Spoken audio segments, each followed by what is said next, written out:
to the stream. Hey, Leaves. What up? Welcome on in.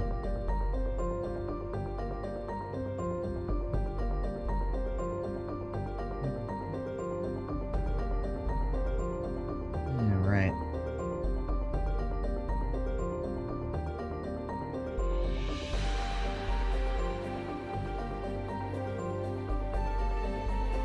Check something real quick.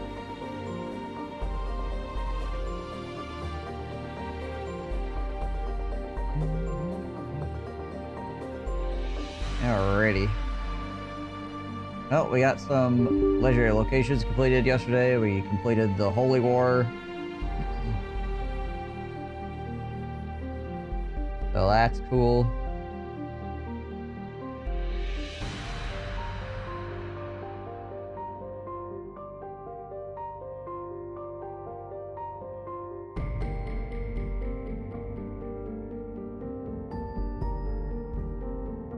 So we got a few things yet that we can do.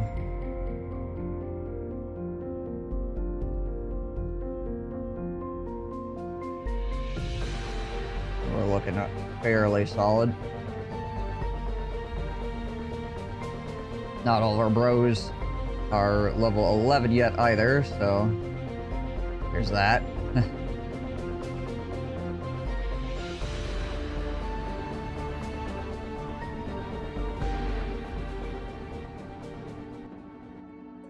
What's up, Nimblin?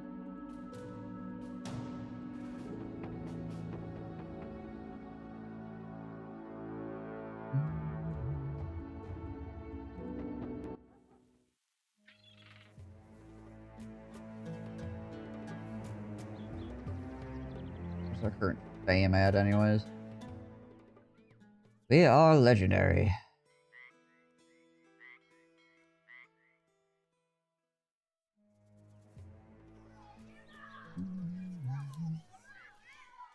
Oh, let's see. Yeah, that's right. We got the flail as well.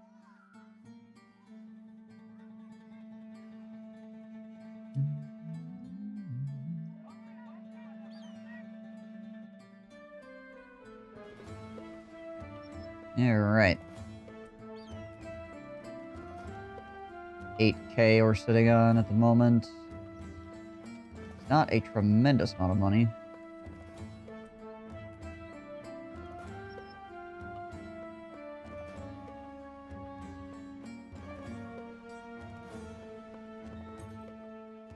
Let's see, where the heck are we going? Where are we going?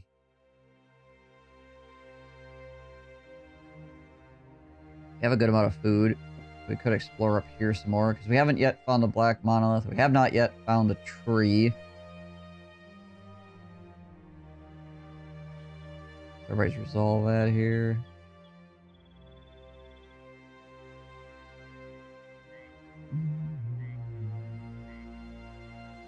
Our lowest resolve is 50 something. Alright. Found many trees, but not the tree. Yeah, basically. No.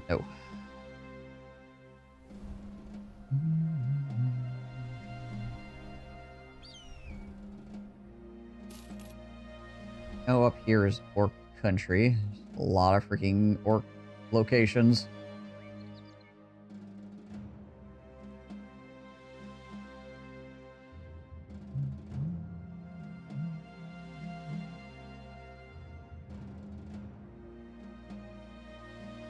Keep clearing this stuff out.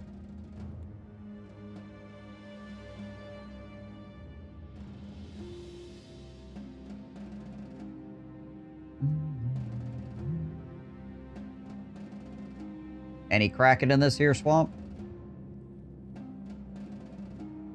Crack-a-lack and Kraken? Alright, 2 men with hammer mastery. Raid for supply caravans. Destroy 4 locations controlled by orcs.